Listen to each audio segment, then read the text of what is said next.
Trump का एक audio viral हो रहा है जिसमें दावा किया गया है कि ट्रंप दावा कर रहे हैं कि अब वक्त आ गया है कि हम मॉस्को और बीजिंग पर बमबारी कर दें। अमेरिका वीडियो के दावों के मुताबिक ट्रंप के इस ऑडियो को साल 2024 का बताया जा रहा है, लेकिन हैरानी की बात तो यह है कि 1 साल बाद इस ऑडियो को जानबूझकर लीक किया गया है। यह रिपोर्ट देखिए।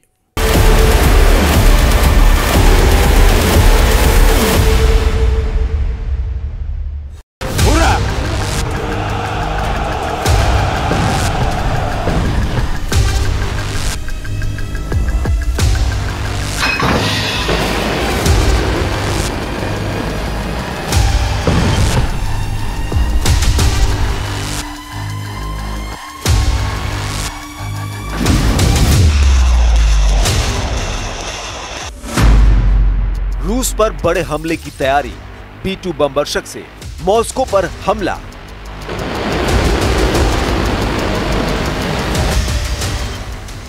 आखिरकार अमेरिका के राष्ट्रपति डोनाल्ड ट्रंप को यह मानना है कि यूक्रेन को बचाने के लिए अब अमेरिका को सीधा हमला रूस की राजधानी मॉस्को पर करना पड़ेगा।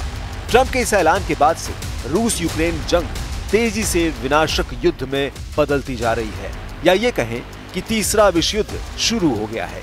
हम आपको दिखाने जा रहे हैं कि जिस तरह से रूस ने 48 घंटे के अंदर यूक्रेन पर 1100 हमले किए हैं, उससे अमेरिका और नेटो के होश उड़ गए हैं। इधर अमेरिका के राष्ट्रपति ने मीडिया के सामने ऐलान कर दिया है कि मैं पुतिन से बेहद नाराज हूं और पुतिन यूक्रेन के लाशों का अंबार लगा रहे हैं। दावे तो यहां तक किए जा रहे हैं कि अमेरिका समेत नेटो के 31 देश मिलकर रूस पर सीधा हमला करने की जोर शोर से तैयारी कर रहे हैं।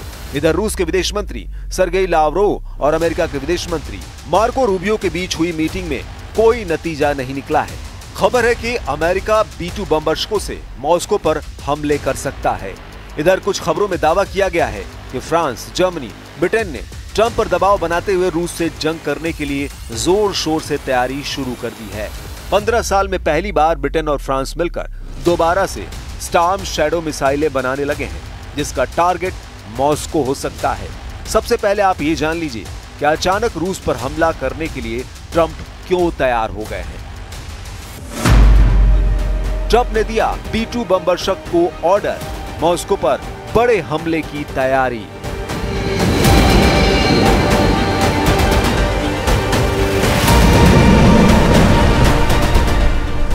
क्या अमेरिका वाकई में रूस पर अपने B-2 बमवर्षकों से हमला कर सकता है? ट्रंप का एक ऑडियो वायरल हो रहा है जिसमें दावा किया गया है कि ट्रंप दावा कर रहे हैं कि अब वक्त आ गया है कि हम मॉस्को और बीजिंग पर बमबारी कर दें। अमेरिका मीडिया के दावों के मुताबिक ट्रंप के इस ऑडियो को साल 2024 का बताया जा रहा है, लेकिन हैरानी की बात तो यह है कि 1 साल बाद इस ऑडियो को जानबूझकर लीक किया गया है। जरा देखिए 2024 में ट्रंप ने मॉस्को और बीजिंग पर हमले को लेकर क्या कहा था। CNN की रिपोर्ट के मुताबिक लीक हुए ऑडियो में डोनाल्ड ट्रंप एक फंड रेजर इवेंट में कह रहे हैं, मैंने पुतिन से कहा अगर तुम यूक्रेन पर हमला करोगे तो मैं मॉस्को पर बम गिराकर उसे तबाह कर दूंगा, मेरे पास कोई विकल्प नहीं होगा। उन्होंने बताया कि पुतिन ने उनकी बात को पूरी तरह नहीं माना, लेकिन उन्हें 10% भरोसा तो हुआ था। इसी ऑडियो में ट्रंप ने यह भी दावा किया कि उन्होंने चीनी राष्ट्रपति शी जिनपिंग को भी धमकी दी थी। उन्होंने कहा था कि ताइवान पर हमले की स्थिति में बीजिंग पर बमबारी की जा सकती है। आगे खुद ही ट्रंप कहते हैं कि शी ने सोचा कि मैं पागल हूं, लेकिन बाद में चीजें सामान्य हो गई। सबसे महत्वपूर्ण तो यह है कि ट्रंप का यह ऑडियो ऐसे वक्त लीक हुआ है जब अमेरिका और रूस के बीच तनाव चरम पर है। जानकारों का दावा है कि रूस शुरू से ही ट्रंप की मंशा जानते थे, इसलिए उसने यूक्रेन में सीज फायर से इनकार कर दिया और रूस ने अपने हमले बेहद तेज कर दिए हैं। इधर रूस के बॉर्डर से सटे नेटो देशों में भारी संख्या में लड़ाकू जेट, टैंक, तोप और भारी हथियार रूस पर हमला करने के लिए तैयार किए जा रहे हैं, लेकिन रूस पर अमेरिका और नेटो की तैयारियों का रत्ती भर भी असर नहीं दिख रहा है। 30 दिन में 556 वर्ग किलोमीटर इलाके पर रूस का कब्जा। जेलेंस्की बौखलाए हुए हैं, ट्रंप तिलमिलाए हुए हैं और नेटो बुरी तरह से खौफ में है। पुतिन ने ट्रंप के साथ 60 मिनट तक इसी महीने बात की थी, लेकिन ट्रंप अब रूस पर ही हमला करने को तैयार है। दावा किया जा रहा है कि अमेरिका नेटो की तमाम कोशिशों के बावजूद रूस के हमले तेज और घातक हो चुके हैं। ट्रंप को अब समझ आ रहा है कि पुतिन उन्हें बातों में उलझाकर पूरे यूक्रेन पर कब्जा करना चाहते हैं।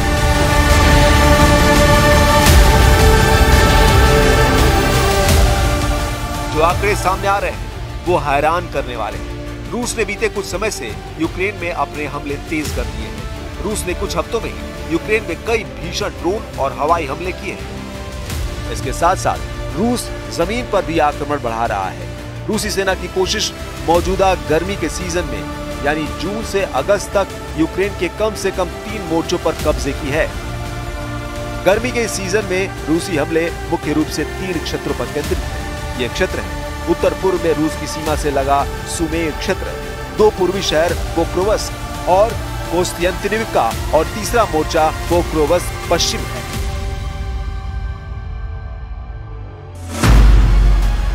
रूस की कोशिश 3 क्षेत्रों को टारगेट करना है, लेकिन यूक्रेनी आर्मी उनको चुनौती देते हुए मुश्किल बढ़ा रही है।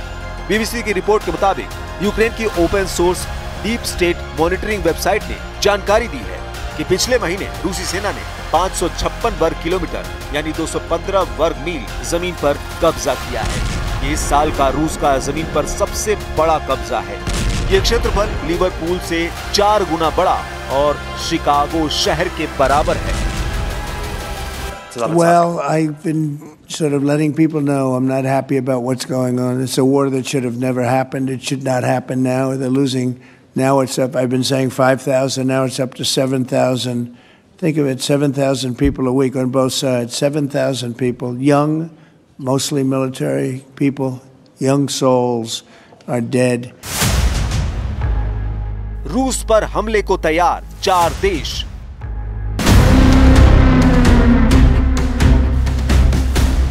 हारते हाफते और चीखते जेलेंस्की को भी अब लग रहा है कि यूक्रेन की जमीन से अमेरिका, फ्रांस, ब्रिटेन, जर्मनी रूस पर तूफानी हमले जरूर करेंगे। यूक्रेनी मीडिया द कीव इंडिपेंडेंट ने यूक्रेनी अधिकारियों के हवाले से ऐसे दावे किए हैं जिन्हें जानकर आप हैरान रह जाएंगे। यूक्रेनी मीडिया के मुताबिक 41 महीने से ज्यादा की जंग में रूस को भयंकर नुकसान हो चुका है।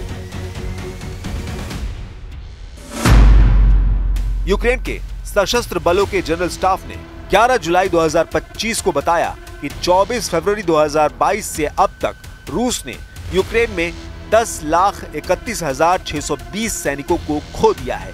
इस संख्या में पिछले दिनों रूसी सेना में हुए 1,040 हताहत शामिल हैं। रिपोर्ट के मुताबिक रूस के 11,013 टैंक, 22,979 बख्तरबंद लड़ाकू वाहन, 54,732 वाहन और ईंधन टैंक, 30,163 तोपखाने प्रणालियां, 1,437 बहुप्रक्षेपण रॉकेट प्रणालियां, 1,193 वायु रक्षा प्रणालियां तबाह हो चुकी हैं, जबकि रूस के 421 हवाई जहाज, 340 हेलीकॉप्टर, 45,003 ड्रोन, 3,459 क्रूज मिसाइलें, 28 जहाज और नावें और 1 पनडुब्बी भी यूक्रेनी सेना ने तबाह कर दी है। ऐसे दावे किए जा रहे हैं, लेकिन सवाल उठता है तो फिर जमीन पर यूक्रेन कैसे हार रहा है? इधर दूसरी तरफ यूक्रेन के लिए एक और बुरी खबर उत्तर कोरिया से आ रही है। खबरों के मुताबिक उत्तर कोरिया रूस के कुर्स्क क्षेत्र में अपने 5,000 सैनिक और 1,000 माइंस हटाने वाले विशेषज्ञ भेजने वाला है। इससे पहले भी उत्तर कोरिया के करीब 10,000 सैनिक रूस भेजे गए थे, जिनमें से 6,000 की जान जा चुकी है। ये जानकारी ब्रिटिश रक्षा मंत्रालय ने इस हफ्ते दी है। यूक्रेन पर डबल हमला, जंग में उतरे किम के 30,000 सैनिक। रूस ने पूर्वी यूक्रेन में सेना के 2 शहरों पोक्रोवस्क और कोस्तियांतिनिविका के पास घुसपैठ की है। यहाँ पर भयंकर हमले किए गए हैं। रॉयटर्स के मुताबिक रूसी सेना निप्रोपेट्रोव्स्क क्षेत्र की सीमा में घुसपैठ करने के इरादे से लगातार हमले कर रही है। अब तो ये भी खबर आ रही है कि उत्तर कोरिया 30,000 से ज्यादा सैनिक रूस भेजने जा रहा है, जो यूक्रेन पर हमला करेंगे। अगर ऐसा होता है तो ये साबित हो जाएगा कि कुर्स्क में रूस की तरफ से लड़े उत्तर कोरिया के सैनिकों ने अपनी धाक और बहादुरी साबित की है। इसलिए पुतिन उत्तर कोरिया से 30,000 सैनिकों को यूक्रेन पर हमला करने की अनुमति दे रहे हैं। खबर के मुताबिक यूक्रेन के साथ युद्ध में उलझे रूस को उत्तर कोरिया के तानाशाह किम जोंग उन ने बड़ी मदद भेजने का फैसला किया है। अमेरिकी मीडिया की रिपोर्ट के अनुसार उत्तर कोरिया पुतिन की खातिर लड़ने के लिए 30,000 अतिरिक्त सैनिक भेजेगा। अमेरिकी रिपोर्ट का दावा है कि यूक्रेनी खुफिया दस्तावेजों के हवाले से बताया है कि ये सैनिक नवंबर 2025 तक रूस पहुंच सकते हैं। इन्हें रूसी टुकड़ी को मजबूती देने के लिए भेजा जा रहा है, जिसमें बड़े पैमाने पर आक्रामक सैन्य अभियान भी शामिल हैं। इसके साथ ही सैटेलाइट से हासिल तस्वीरों में रूस की तैयारियों के संकेत मिले हैं। सैटेलाइट तस्वीरों में उत्तर कोरियाई तैनाती के लिए पहले इस्तेमाल किए गए जहाजों को रूसी बंदरगाहों में देखा गया और कार्गो विमानों के उड़ान पैटर्न से पता चला कि सैनिकों को रूस लाने वाले मार्ग सक्रिय थे। उत्तर कोरिया ने पिछले साल 11,000 सैनिकों को रूस की तरफ से लड़ने के लिए भेजा था। रूसी राष्ट्रपति व्लादिमीर पुतिन ने अप्रैल में उनकी मौजूदगी की पुष्टि की थी। ये घटनाक्रम ऐसे समय में सामने आया है जब अमेरिका ने यूक्रेन को वायु रक्षा मिसाइलों की खेप रोकने का फैसला किया है। अब ऐसे हालात में अगर रूस यूक्रेन जंग में अमेरिका, ब्रिटेन, जर्मनी और फ्रांस रूस पर मिलकर हमला करते हैं तो फिर परमाणु जंग को कोई रोक नहीं पाएगा।